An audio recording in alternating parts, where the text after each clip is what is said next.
तो और भाई लोग कैसे हो आप सब लोग मेरे यहाँ। तो फाइनली यह हमारे इस सीरीज का 100 एपिसोड होने वाला है और ये सब कुछ आप लोगों के वजह से ही हो पाया। इसके लिए मैं आप सभी लोगों को शुक्रिया कहता हूँ। उम्मीद करता हूँ कि आप लोग आगे भी मुझे इसी तरह सपोर्ट करते रहेंगे। तो बिना किसी बकबक करे अब एपिसोड को स्टार्ट करते हैं। तो जैसा कि पिछले एपिसोड में हम सभी लोगों ने देखा, चुनक्यू किनले से अपने भाई के मौत का बदला लेने के लिए अचानक उसके ऊपर अटैक कर दिया था, लेकिन किनले उसको डिमोनों के हमले के बारे में बताकर उसे ये समझाने की कोशिश कर रहा था कि इस वक्त सबसे पहले हमें मिलकर डिमोनों का सामना करना चाहिए। और वो किनले की बातें सुनने के बाद थोड़ी देर के लिए सोचने लगा था। तो अब हमें इस एपिसोड के शुरुआत में दिखाया जाता है कि चुनक्यू पहले हंसने लगता है और फिर किनले को बोलता है, मैं जानता था कि तुम बहुत ही ज्यादा शातिर और बातें बनाने में बहुत ही अच्छे हो। अगर मुझे ये पता नहीं होता है कि तुमने चुपके से सन फोर्ट्रेस और यू फैमिली के बीच आपस में झगड़ा करवा दिया, तो फिर मुझे डर है कि मैं भी अब तक तुम्हारे बातों पर आ चुका होता। इसके अलावा हमारे गुइजन सेट के ताकत के साथ वो डीमंस यूनझो का फायदा नहीं उठा पाएंगे। फिर वो किनले की तरफ अटैक करने के लिए आते हुए बोलता है, तुम्हें 5 स्टेट के बारे में चिंता करने की कोई भी जरूरत नहीं है, क्योंकि तुम अब यहीं पर मरने वाले हो। अब तुम नरक में जाओ और जाकर मेरे भाई से माफी मांगो। किनले उस अटैक को अपने तरफ आते हुए देखकर थोड़ा घबराते हुए बोलता है, इस वक्त मेरा स्पिरिचुअल पावर अच्छे से बिल्कुल भी काम नहीं कर रहा है। क्या ऐसा हो सकता है कि अभी अभी हुए सीक्रेट अटैक के वजह से मेरे कल्टीवेशन कोर को हिलाकर रख दिया हो। हमें दिखाया जाता है कि किनले उस अटैक को डॉस नहीं कर पाता है और चुनक्यू आगे उसको बोलता है, आखिरकार तुम कौन होते हो? तुम दूसरे लोगों के काम में नाक अड़ाने की हिम्मत कैसे कर सकते हो? और तभी वहाँ पर उड़ता हुआ एल्डर वू आकर गिरता है, जिस वजह से वो अटैक एल्डर वू को लग जाता है। और किनले ये देखकर काफी ज्यादा हैरानी के साथ बोलता है, एल्डर वू? हमें दिखाया जाता है कि एल्डर वू को वहाँ पर जीव लेकर आई है। जीव किनले के सामने आकर चुनक्यू को बोलती है, किनले मेरी दुश्मन है और उसे मेरे ही हाथों मरना होगा। मेरे अलावा उसको छूने का हिम्मत कोई भी नहीं कर सकता है। चुनक्यू जीव को वहाँ पर देखकर बहुत ही ज्यादा हैरान होते हुए अपने मन में बोलता है, सिंह और लंबी पूंछ, क्या इसका मतलब किनले ने जो कहा वो सच है? फिर वो जीव को बोलता है, इसका तुम डिमोनों से कोई भी लेना देना नहीं है, तो बेहतर होगा कि तुम यहाँ से चले जाओ। लेकिन तभी किनले उसकी बातें सुनने के बाद जोर जोर से हंसने लगता है, जो देखकर चुनक्यू किनले को बोलता है, किनले आखिरकार तुम किस बात पर इतना हंस रहे हो? किनले बोलता है, मुझे तुम्हारे बदला लेने की एक्साइटमेंट पर हंसी आ रहा है। तुम्हें इतना तक पता नहीं है कि तुम्हारे बड़े भाई जी यूनजी किस वजह से मारा गया। चुनक्यू बोलता है, तो फिर मैं तुमसे पूछूंगा, आखिरकार तुमने मेरे बड़े भाई को क्यों मारा? किनले बोलता है, क्या तुम्हें नहीं पता है कि उसे गंजी सेट में जाने के लिए ब्लैकमेल किया गया था? चुनक्यू हैरानी के साथ बोलता है, ब्लैकमेल किया गया? आखिरकार मेरे बड़े भाई को किसने ब्लैकमेल किया? किनले बोलता है, जिसने तुम्हारे बड़े भाई को ब्लैकमेल किया वो ठीक तुम्हारे सामने ही खड़े हैं। इस बात को सुनकर चुनक्यू काफी ज्यादा हैरान हो जाता है और फिर जीव के ऊपर गुस्से से चिल्लाते हुए बोलता है, चुड़ैल, क्या उसने जो कहा वो सच है? जीव बोलती है, तो क्या हुआ अगर ये सच है? किंग असुरा को शार्प करना जी यूनजी के लिए बहुत ही सम्मान की बात है। बदकिस्मती से किंग असुरा ने इसे चुनने में गलती कर दी। जिया यूनजी एक नंबर का कचरा था और मेरे पास कचरे को साफ करने के अलावा और कोई भी रास्ता नहीं था। इस बात को सुनकर चुनक्यू काफी ज्यादा गुस्सा हो जाता है और गुस्से के साथ जीव के ऊपर अटैक करने के लिए आते हुए बोलता है, तुम बेशरम डीमन, मैं जिया चुनक्यू ये कसम खाता हूँ कि मैं तुम्हारे जैसे हेवन के नीचे नहीं रहूंगा। उसको अपने तरफ अटैक करते हुए देखकर जीव भी अपने ऑरा को एक्टिवेट कर लेती है और फिर हमें दिखाया जाता है कि दोनों ही आपस में फाइट करने लगता है, जो कि नीचे से किनले देख रहा होता है। वो थोड़ा खुश होते हुए अपने मन में बोलता है, बहुत अच्छे, मैं यही चाहता था, तुम लोग आपस में ही लड़ो। एल्डर वू अब बेहोश है और जीव के द्वारा यहाँ पर फेंका गया था। एल्डर वू को रास्ते पर बहुत ही ज्यादा सफर करना पड़ा होगा। अगर मैं इस जगह को छोड़ देता हूँ तो फिर बदला लेने के लिए डीमन गर्ल जीव जरूर से मेरे पीछे आएगी। ये बोलते हुए किनले यहाँ से जाने लगता है और तभी जीव उसको यहाँ से जाते हुए देख लेती है। वो चिल्लाते हुए बोलती है, किनले रुको, यहाँ से मत जाओ। किनले भी जीव को अपने तरफ आते हुए देख लेता है और स्मरण करते हुए अपने मन में बोलता है, अगर जीव मेरे पीछे आया तो फिर चुनक्यू के कैरेक्टर के हिसाब से वो अपने भाई के हत्यारे को ऐसे ही बिल्कुल भी जाने नहीं देगा। हमें दिखाया जाता है कि चुनक्यू चिल्लाते हुए बोलता है, चुड़ैल, तुम यहाँ से जाने की हिम्मत बिल्कुल भी मत करना। किनले का यहाँ पर प्लान होता है कि वो यहाँ से भाग जाएगा, जिसका पीछा करते हुए जीव उसके पीछे आएगी और जीव का पीछा करते हुए चिंकू भी आएगा, जिससे एल्डर वो जो कि बेहोश है वो बिल्कुल सेफ हो जाएगा। किनले ने जैसा सोचा बिल्कुल वैसा ही होता है। वो तेजी के साथ वहाँ से भागने लगता है तो वो दोनों भी उसके पीछे पीछे जाने लगता है। इसी तरह किनले लगातार 2 घंटे तक भागता ही रहता है। किनले बोलता है 2 घंटे हो चुके हैं और ये लोग अभी तक लगातार मेरा पीछा कर रहा है। अब उनसे निपटने के लिए जगह ढूंढने का वक्त हो चुका है। और तभी किनले को वहाँ पर चट्टान से भरा हुआ एक पहाड़ मिल जाता है और साथ ही में वहाँ पर कोहरा भी था, जिसे देखकर किनले तुरंत उस जगह पे आते हुए बोलता है इस जगह से कम चल जाएगा, मुझे बस अब छुपने के लिए और अपने जख्मों को हील करने के लिए एक जगह को ढूंढना होगा। चुनक्यू ने मेरे ऊपर जो पाम अटैक किया था वो बिल्कुल भी कमजोर नहीं था।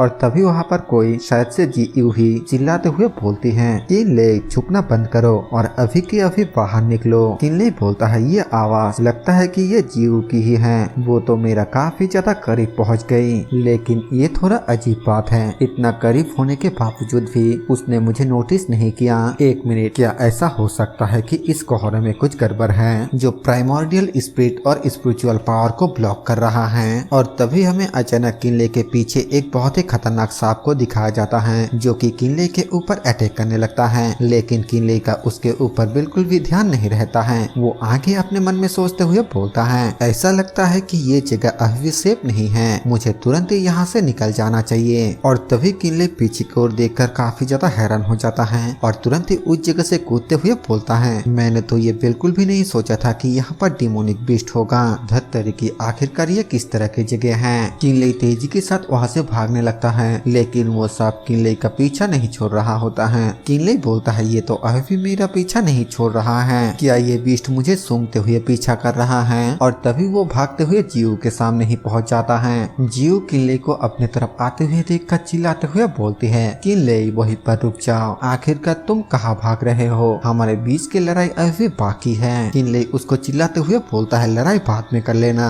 जल्दी करो और यहाँ से भागो। लेकिन तब तक भागने के लिए बहुत ही देर हो जाता है। वो स्नेक लियू के सामने ही पहुँच जाता है, लेकिन किनले तुरंत ही लियू को उठाकर ही तेजी के साथ भागने लगता है। और इस चीज को देखकर लियू भी थोड़ा हैरान होती है। इसके बाद किनले एक ऊंचाई पर पहुँचने के बाद जीयू को छोड़ देता है और उसे बचाने के लिए जीयू उसको शुक्रिया बोलती है। किनले बोलता है मुझे शुक्रिया कहने की कोई भी जरूरत नहीं है, लेकिन मैं ये जानने के लिए बहुत ही ज्यादा क्यूरियस हूँ, आखिरकार तुम्हारे कल्टीवेशन बेस के साथ तुम इससे बच कैसे नहीं पाए। जीयू बोलती है इसके बारे में मैं कुछ भी नहीं कर सकती, ये पहली बार है जब मैंने कोई रियल चीज देखी, इसी वजह से नॉर्मली मैं थोड़ा डरी हुई थी। इस बात को सुनकर किनले भी थोड़ा हैरान हो जाता है और हैरानी के साथ बोलता है ये बिल्कुल भी नहीं हो सकता, क्या तुम लोगों के डीमन आइलैंड पर कोई भी बीस्ट नहीं है। जीयू बोलती है हालांकि इसके बारे में हमारे एंसेस्टरों के रिकॉर्डों में बताया गया है, लेकिन ये पहली बार है जब मैंने अपने आंखों से इतने बड़े साइज के बीस्ट को देखा है। लेकिन ये चीज और मेरा शिकार दोनों अलग अलग हैं। किनले तुमने बार बार मेरे मिशन को फेल करने में मजबूर किया है और इसका हिसाब तुम्हें देना होगा। लेकिन तभी किनले उसको बोलता है अरे रुको रुको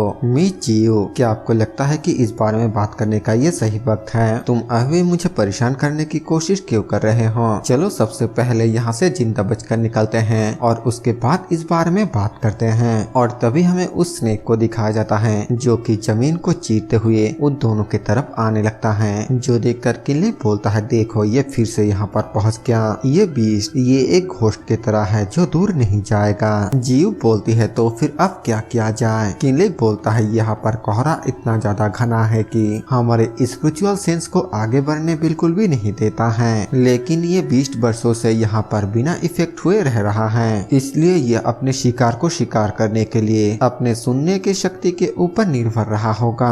अगर हम इसे मारना चाहे तो फिर ऐसा करने का सिर्फ एक ही तरीका है। और तभी वो स्नेक बहुत ही तेज के साथ उन दोनों के ऊपर अटैक करता है, लेकिन वो दोनों किसी तरह उसके अटैक से बच जाता है। किनले बोलता है हालांकि इस बीस्ट ने इस लेवल तक कल्टीवेट किया है, लेकिन इसका स्पिरिचुअल सेंस हमारे तरह ही कोहरे की वजह से ब्लॉक होना चाहिए। अगर हम वॉइस ट्रांसफॉर्मेशन का इस्तेमाल करके एक दूसरे के साथ बातें करते हैं तो फिर हम इसका ध्यान भटका देंगे और तब हमें जीतने का एक मौका मिल सकता है। जीयू बोलती है ठीक है चलो ऐसा ही करते हैं। इसके बाद यहाँ से सीन चेंज होता है और हमें जिया चुनक्यू को दिखाया जाता है जो कि उन दोनों का पीछा करते हुए उस जगह के करीब पहुँच चुका है। वो वहाँ पर पहुँचने के बाद बोलता है क्या ये वाइलाइट क्लाउड माउंटेन नहीं है? धत्तरी की आखिरकार यहाँ पर क्यों आया? आज से कुछ साल पहले मैं अपने मास्टर के साथ यहाँ पर एक बार आया था और ऐसा कहा जाता है कि यहाँ के कोहरा स्पिरिचुअल सेंस को ब्लॉक कर सकता है, जिस वजह से कल्टीवेटर अपने स्पिरिचुअल स्पिरिचुअल सेंस को खो देता है। ये बिल्कुल एक नेचुरल भूल भुलैया है। एक बार अगर कोई इसके अंदर अपना कदम रखता है तो फिर ये उसके लिए काफी ज्यादा खतरनाक होता है। धत्तरी की, क्या मैं अंदर जाऊं या फिर हार मानकर यहाँ से वापस चला जाऊं? फिर वो काफी देर तक सोचने के बाद बोलता है, अब जबकि ऊपर वाले ने उस चुड़ैल और किले को यहाँ पर फंसा दिया है तो अब मेरे पीछे हटने का कोई भी वजह नहीं है। मैं उन दोनों से अपने भाई के मौत का बदला जरूर लूंगा। ये बोलने के बाद वो तेजी से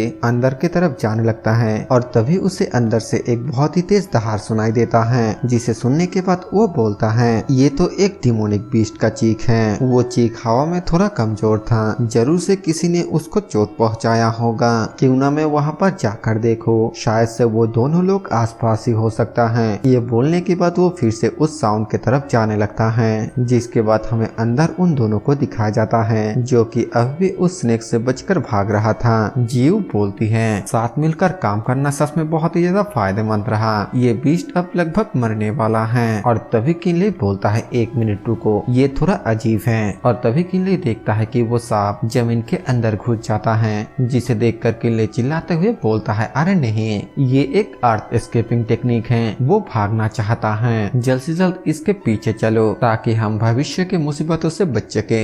जीव बोलती है, धत्तर की, इतना जख्मी होने के बावजूद वो इतना ज्यादा तेज भाग रहा है। किनले बोलता है, चिंता मत करो, ये बच नहीं सकता क्योंकि आप उसके पास आगे जाने का रास्ता बिल्कुल भी नहीं है। हालांकि ये बहुत ही लंबे समय से कल्टीवेशन कर रहा है, लेकिन फिर भी ये एक रेप्टाइल है। घबराने के बाद उसे वो इलाका भी याद नहीं रहता जिससे वो परिचित है। फिर वो अपने शॉट को बाहर निकलकर उस स्नेक की तरफ बहुत सारे पावरफुल स्लैश कर देता है, जिस वजह से उस स्नेक के टुकड़े हो जाता है और वो वहीं पर मर जाता है। जिसके बाद वो नीचे आते हुए बोलता है, आखिरकार ये खत्म हो गया। फिर वो जीव से पूछता है, वैसे क्या जिया चुनक्यू तुम्हारा पीछा नहीं कर रहा था? जब तुम यहाँ पर आए तब क्या तुम उसे आते हुए नहीं देखा? जीव बोलती है, उस वक्त मैं तुम्हें पकड़ने के लिए इतना ज्यादा क्यूरियस थी कि मैंने उस पर बिल्कुल भी ध्यान नहीं दिया। किनले बोलता है, तो फिर केयरफुल रहना, शायद वो भी यहीं पर है। ये इंसान बहुत ही ज्यादा जिद्दी है और इतनी आसानी से हार नहीं मानेगा।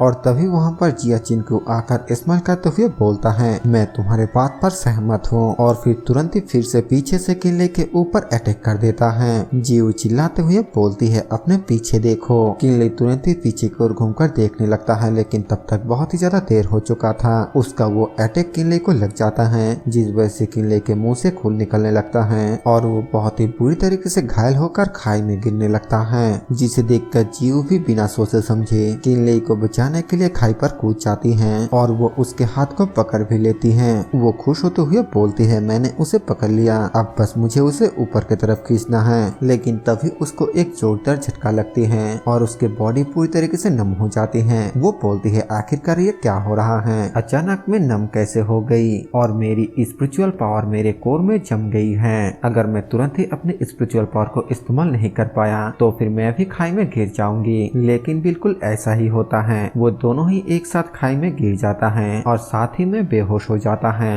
और ऊपर से जिया चुनक्यू ये सब कुछ देख रहा था। उसे इस जगह पर अपना एक पुरानी बातें याद आता है, जब वो इस जगह पर अपने मास्टर के साथ आया था। उसका मास्टर उसको बोलता है, चुनक्यू, क्या तुम जानते हो कि यहाँ पर क्या है? चुनक्यू बोलता है, नहीं मास्टर, मैं इसके बारे में नहीं जानता हूँ। उसका मास्टर उसको बताता है, यहाँ से 20 मील दूर ईस्ट में एक रिफ्ट वैली है और वैली के नीचे एक ब्लैक पूल है और हर दिन दोपहर के समय भूरे कोहरे निकलता है और ये रिफ्ट वैली से बहने वाली 9 बसलिंग स्ट्रॉन्ग विंड से बदल जाता है। जो लोग इस हवा से गुजरेगा उनके कल्टीवेशन कोर फ्रीज हो जाएगा और वो अपने स्पिरिचुअल एनर्जी को इस्तेमाल नहीं कर पाएगा। समय के साथ ये मेरिडियन को डिस्ट्रॉय कर देगा, जिससे कोई भी कल्टीवेटर धीरे धीरे अपने कल्टीवेशन को खो देगा और इसके फाइनल रिजल्ट में वो सिर्फ एक ऑर्डिनरी इंसान बनकर रह जाएगा। चुनक्यू हैरानी के साथ बोलता है, क्या ये हवा इतना ज्यादा ताकतवर है? उसका मास्टर बोलता है, ये सिर्फ ताकतवर ही नहीं है, इस वैली में सफेद कोहरा